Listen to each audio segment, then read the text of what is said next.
Hello and welcome to PBP Party Power Patsala, and in this playlist PK narrates the eternal Sanatan. Okay, today we are going to start the first chapter, that is nothing doing, kuch na karna.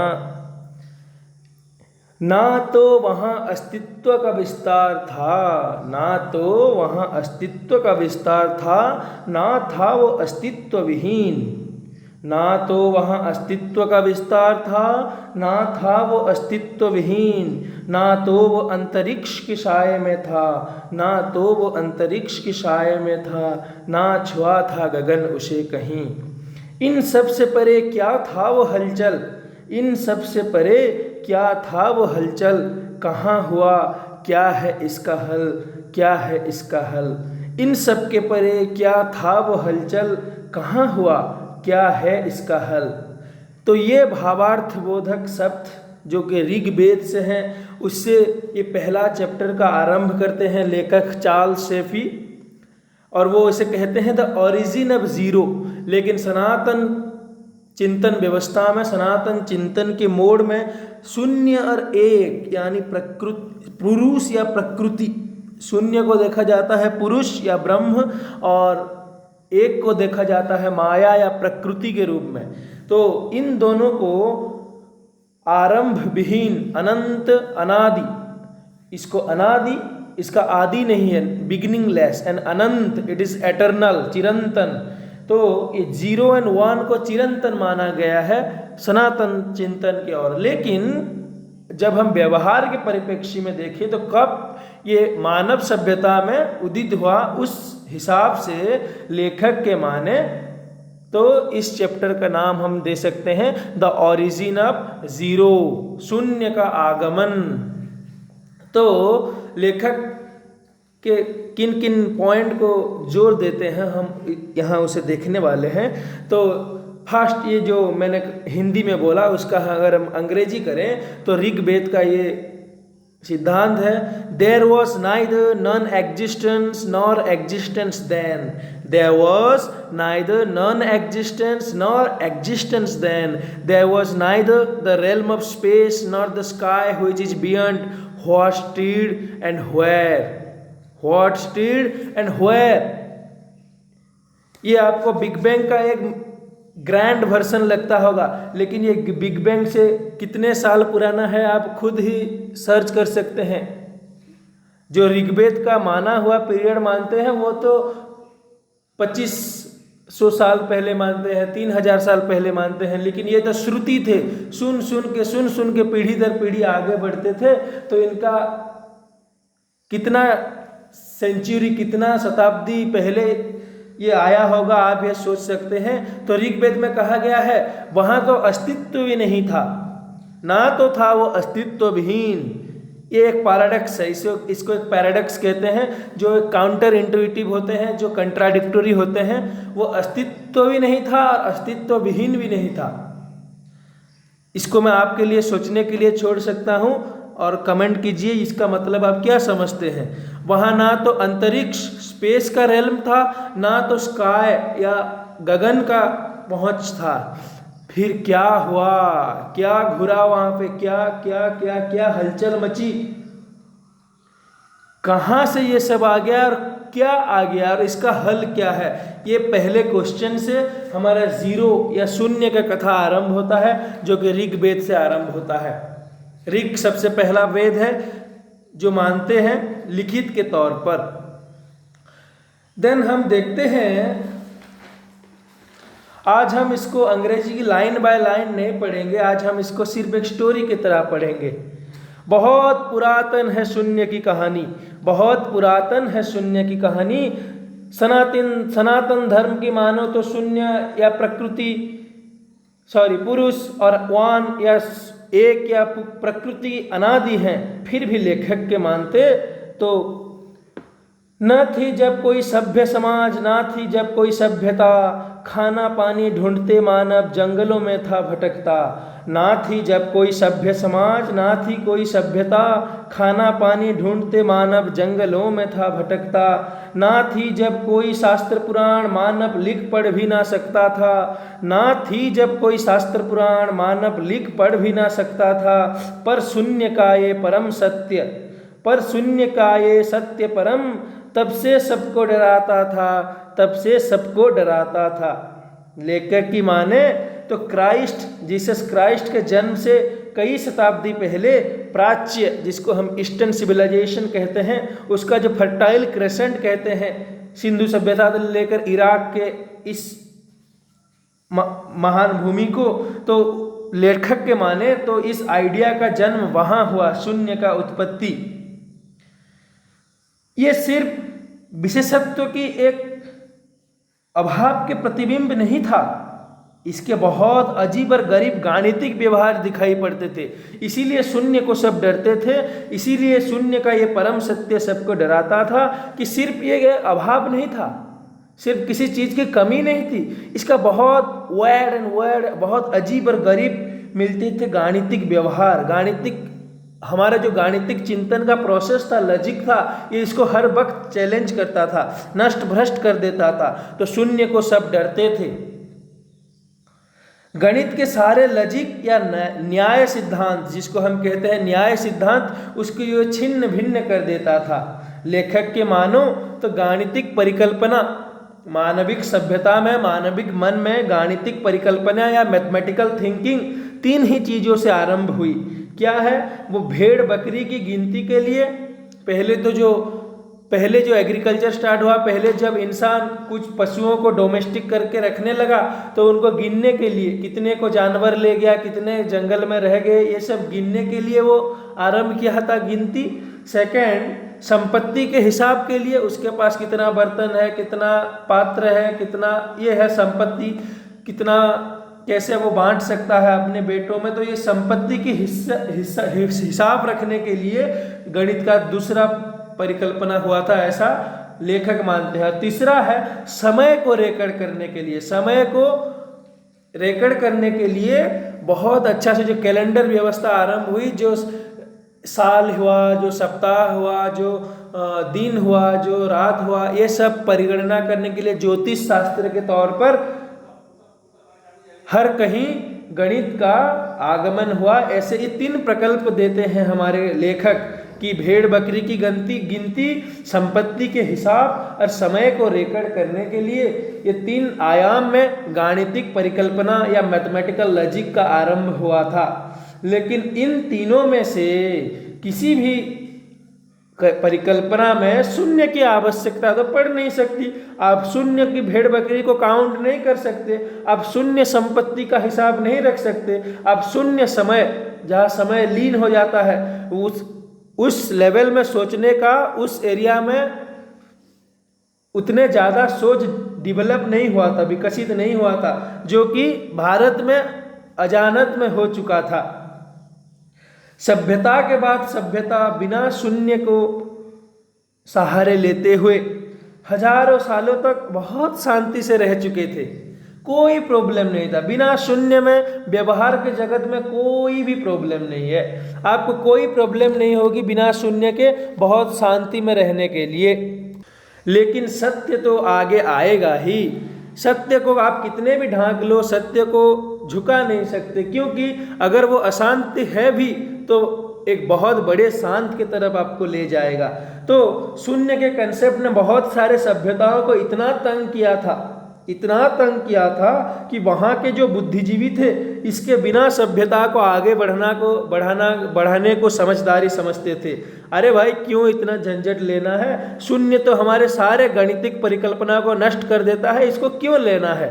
वो जानते थे इतना, इसका application कितना है, ये कितना मजबूत है, ये कितना पावरफुल है, इसके सहारे गिनती कितनी आसान हो सकती है। लेकिन वो अपना अहंकार को बहुत कस के पकड़े थे, तो उनको लगता नहीं था, उनको लगता था अगर हम शून्य को एक्सेप्ट कर देंगे तो ये प्राच्य से आया हुआ कंसेप्ट ग्रीक लोगों लैटिन लोगों इन लोगों की परिकल्पनाओं से आगे निकल जाएगा तो हमारा सम्मान नीचे हो जाएगा। तो इसी छूटे अहंकार के कारण उन्होंने शून्य को कभी एक्सेप्ट ही नहीं कर पाया, शून्य को कभी क्या नहीं कर पाया, शून्य को कभी ग्रहण नहीं कर पाया, स्वीकार नहीं कर पाया। अगर आप सत्य को स्वीकार नहीं करोगे तो जो होगा आपको उसको भुगतना पड़ेगा। तो आवर इनएबिलिटी, हमारे एक शिक्षक कहते थे, our inability is not a problem for science और ट्रूथ। हमारी अक्षमता सत्य को और विज्ञान के लिए और ट्रुथ या जो एक परम सत्य है उसके लिए कोई प्रॉब्लम नहीं है कि हमारा अक्षमता है, हम नहीं कर सकते, ये कोई बात नहीं हुई। इस एक्सक्यूज में आप सत्य को छुपा नहीं सकते। तो शून्य के बिना बहुत सारे सभ्यताओं ने जीवन काटा। आज के समय में हम देखें तो शून्य के बिना हमें सभ्यता बहुत गड़बड़ लगेगी। आज हर जगह शून्य है। पहले तो पैसे की गिनती में शून्य आता है जो सबसे बहुत इम्पोर्टेंट माना जाता है। तो पहले के लोगों के लिए शून्य एक बहुत अजीब गरीब फॉरेन थॉट था, तो वो उन लोगों ने उसे अच्छी तरह से समझ नहीं पा रहे थे। तो लाइफ विदाउट जीरो, शून्य के बिना जीवन कैसा होता होगा और कैसे वहाँ से शून्य के और जीवन बढ़ा, तो हम उसके बारे में थोड़ा चर्चा करेंगे। तो एक बहुत फेमस रहे थे मैथमेटिशियन जिनका नाम था Alfred North Whitehead. Alfred North Whitehead ने कहा था, the point about zero is that we do not need to use it.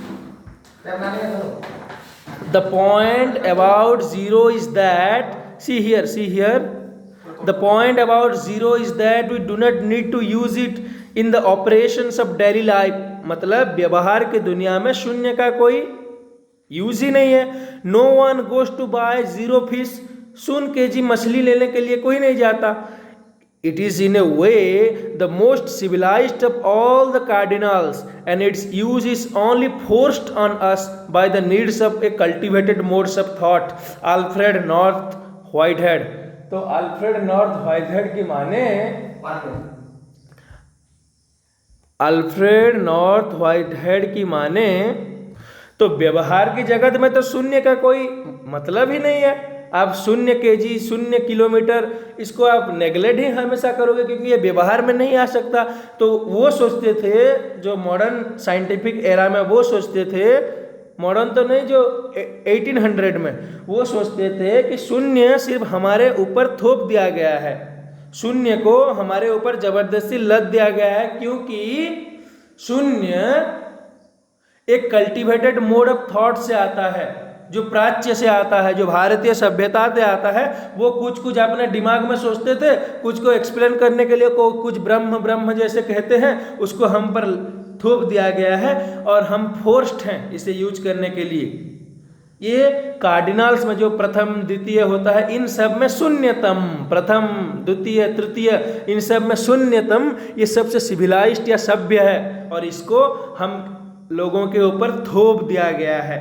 वो ऐसा सोचते थे। तो शून्य को लेकर बहुत सारी भ्रांतियां थी।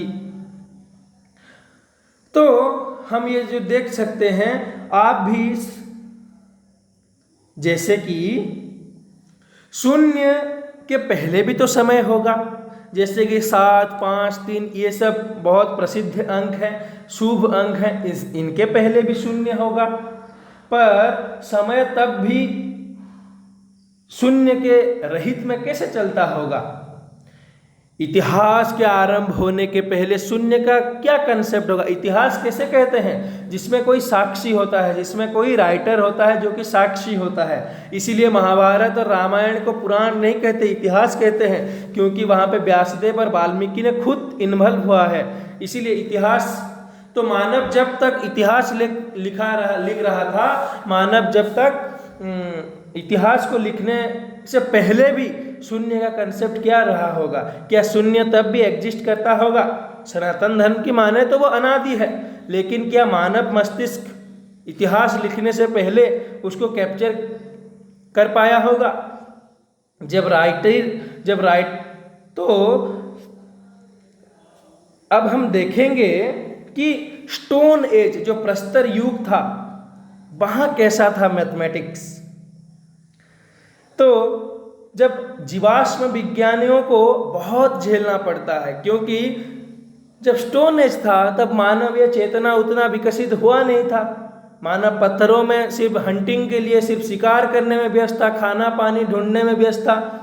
तो उस एज में जो स्टोन एज था वहाँ पे गणित कैसा था ये जानने के लिए जीवाश्म विज्ञानियों या पैलेंटोलॉजिस्ट इन वैज्ञानिकों को बहुत पापड़ पेलना पड़ा, क्योंकि वो सब खोदते खोदते कहाँ खोदते तो पता नहीं। वहाँ तो कोई ब्लैक बोर्ड नहीं था, वहाँ तो कोई कंप्यूटर नहीं था, वहाँ तो कोई कलम या कोई कागज़ नहीं था। तो वो बहुत अजीब और गरीब ढंग से गणित को प्रारंभ करते थे।